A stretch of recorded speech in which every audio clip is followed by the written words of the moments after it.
Hi folks, Pete here from Ashton's Cars, and today showing you around something a little bit special, because this is a Freelander 2, but it's no ordinary Freelander 2. This is the Japanese import spec model. It's a 60 plate, so a late 2010 model, and it's got a 3.2 litre V6 engine with over 250 horsepower. So it's a really nice drive. They did do a V6 Freelander in the UK, but I think that ended about 2009, and then I don't know, they obviously saved the engine for the US market and the Japanese market, I guess, which are a bit more affluent than us. We were in love with the diesels at the time. So we didn't get this car in the UK. And that's a real shame, I think, because this car is the nicest Freelander I've ever driven. And being a Japanese import, it's got low mileage and it's been very well looked after. There's a number of reasons for that, because without boring you too much, the Japanese market is very different from the UK one, and they do not put salt on the roads in Japan, so that preserves the cars better. It means that this car hasn't rusted like a lot of Freelanders of its age, and they tend to do lower mileages in Japan as well. So this car has done just over 100,000 miles. I think it's about 100,000 kilometers. It's around about 68,000 miles it equates to in British sort of miles. So it's been in the UK a couple of years now. It's been really well looked after by its previous owner, and they part exchanged it into a dealership, which is how we've come to have it. It's sitting on some very nice 19-inch wheels, which are original, which are wrapped in Pirelli Scorpion tyres, which are the tyre of choice on a car like this. So that in itself shows this car's been well cared for. I'm a bit of a tyre nerd, as most car dealers are, because you can tell by the rubber a car's wearing how well it's been looked after by the previous owner. Now, this is an automatic version of the car. As I say, it's got that beautiful V6 engine. It's a very different drive from the UK market TD4 engined Freelander that you're probably more familiar with. It's you can tell from the back it's got that big V6 petrol because it's got twin exhausts, and of course it's got a beautiful sound. I'll start it up for you in just a moment, but let's just marvel first off at the condition of this car. It's absolutely pristine. Looks like it's just come out of the Landrover showroom, and it's in a really nice colour, very dark sort of ink blue metallic, which I think looks stunning on it. I don't think I've ever seen one in this colour before, so that's very eye-catching in itself. And there's the little details on this car, like the Land Rover embossed door handles which you've got on it, the nice silver trim that you've got on these vents, the fact that those 19-inch wheels really do fill the arches on this car. It does look sensational, I think. And yeah, just a whole lot more Freelander really than you get on your normal 2.2 diesel that you normally see in the UK. It does look a little bit special, this car. It doesn't look your average Freelander, despite the fact that it is essentially the same body style. I think it's just the stance of the car with those bigger wheels on it and those twin exhausts. It sort of just looks a bit more purposeful to me. Let's have a quick look inside the car. Let's show you, start at the back, show you the boot on it.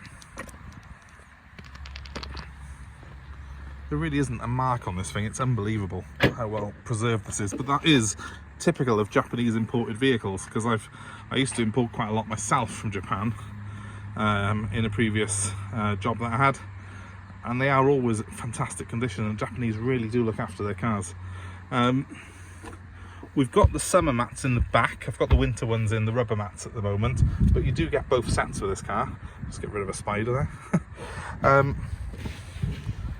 You have a full-size spare wheel.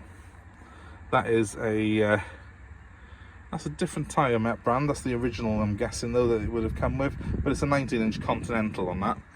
And over to the right-hand side there, at the top right, you can see there's a speaker. That's the subwoofer for the stereo system, because this has got the upgrade hi-fi system in it. So again, boot floor looks pretty immaculate. I've never seen one looking so as new really for a 14-year-old car. Nice hard wearing stainless steel plate there, which is Land Rover embossed. That's not a plastic thing, that is actual metal. And as you can see, it hasn't got a tow bar on it. You might think, oh well, I want to tow with it. That's great, I can get a tow bar fitted for you, but this car's never towed in its life. It's never done any hard work, this car.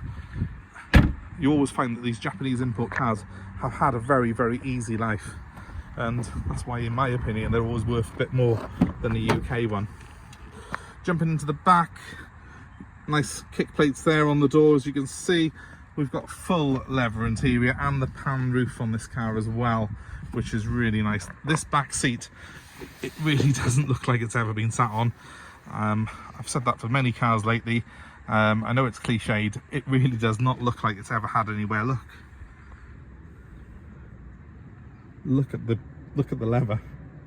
This car's 14 years old. It's as good as they come. It really is a pretty car, this is. Moving on to the front, and we've got more of the same really. We've got fully electric seats in this car with the memory adjustment, so you can have up to 3 settings on there for you. You've got the big pan roof with the twin sunroofs, cruise control, all the extras, and then a few little extra bits which I'll show you in just a second. And yeah, as you can see, Alpine stereo system, which is the higher spec stereo that they fitted on these. They really have got a great sound, and a nicer sound, I think, than the Meridian hi-fis that you get in some of the newer Land Rover products. These Alpine systems were brilliant. Why they ever stopped fitting them, I do not know. Let's jump in behind the wheel.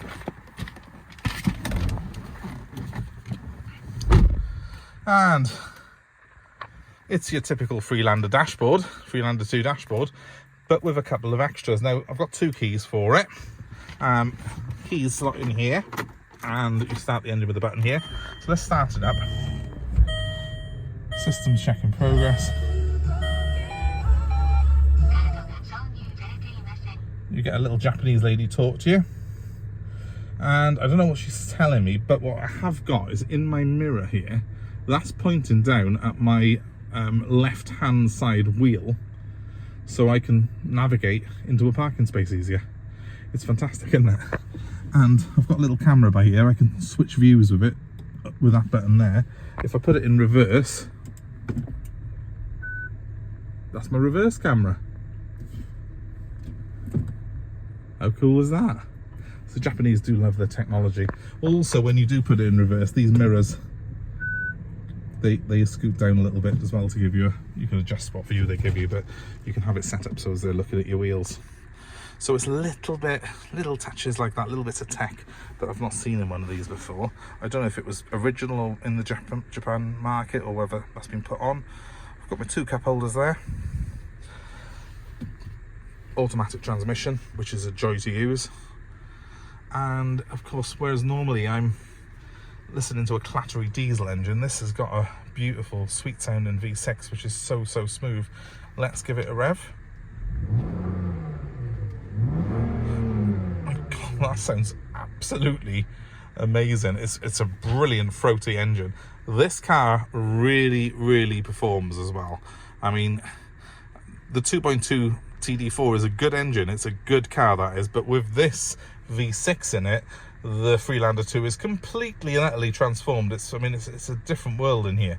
It's a really nice car and an absolute joy to drive. Like all Freelander 2s, you do have your settings by here for the off-road. So you've got the what do they call it? The sort of drive select system for it. So you can have cactus, which is sand dunes. You've got forest ruts, snow, or road mode.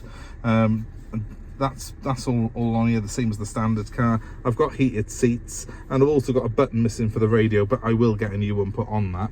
It has got Bluetooth, this car has as well, so I can add a phone onto it should I wish to, and obviously I've got all the controls on the wheel to answer the phone, as well as controls for the cruise control.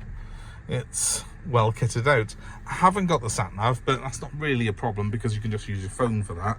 And why would you want a sat-nav in a car that's been on the road in Japan? Because it would all be in Japanese anyway.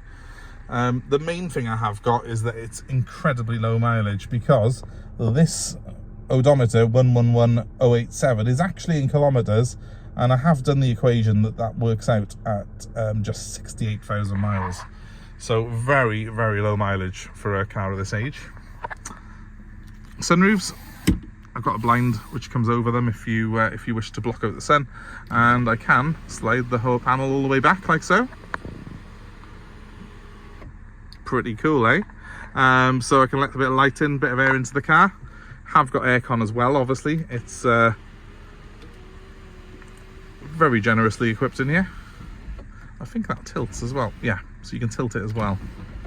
So slide and tilt sunroof, and obviously the back panel is fixed, but it does let all the light in on the back, so that's really, really cool as well. Overall, well, very difficult to tell you how good this is to drive without actually taking you for a drive, and I can't really do that at the minute. I'm on my own and I'm filming you on a phone, so the police would not be happy. But you'll have to take my word for the fact that this drives better than any other Freelander I've ever driven in my life. The power in it is instantaneous, the kickdown in the gearbox, it's a very different car. It certainly puts the sport into sport utility vehicle, which I don't really think the standard Freelander does. While it is great off-road, and there's no reason this wouldn't be as good off-road as a standard UK Freelander, this one has also got that extra punch to deliver performance when you want to. And I'm a bit of a petrol head, and for me this is absolutely the best one I've ever driven. So if you're in the market for a Freelander, or just a sports utility vehicle that's a little bit different, I can wholeheartedly recommend this one for you. It really is absolutely unmarked, and it will stand out from the crowd because the colour combination that it's got is just very unusual. I don't know if this colour was actually brought in as an official colour for this car. I think I've seen it on Range Rovers before, but I've never seen it on a Freelander 2. So it might well be that you've probably in quite a unique car here. But yeah, it does look incredible. I don't know the name of this colour, so someone I'm sure will let us know in the comments. Please feel free to comment on it. Let us know your experiences. We're very interested to hear from anyone who's owned a Japanese import petrol engined Freelander. Let us know your experiences of them and how you found it to live with. From our test drive, we've driven this car today about 100 miles. Very, very impressed with the way it performs. It also seems to be relatively good on fuel as well. It's averaging just over 30 to the gallon. Admittedly, some of it was on the motorway, but that's quite impressive for a big truck like this with a V6 in it. So let us know your thoughts and comment below, guys. And please give us a like, a share, subscribe though to our channel. Most importantly, give us a subscription and hit on the notifications. It's completely free, and you'll be kept abreast of all the cars that we've got coming into stock, car buying advice, and also some fun videos that we do from time to time. So you will be kept up to date with everything going on the channel. Thanks ever so much for watching. I hope that's been of interest to you. And if you're interested in this particular Freelander, of course it's available for sale now. My number is 07932 873 646. Give me a call. Let me know where you are in the UK, because we deliver anywhere in the UK. If you've got a part exchange, let me know about that as well, and we will put a deal together to suit you to own this fantastic car. That number one more time is 07932 873 646. Come on, pick up the phone. I'm waiting for your call. And thanks ever so much for watching this video, guys. I hope to see you very soon. Take care wherever you are. Have a great day.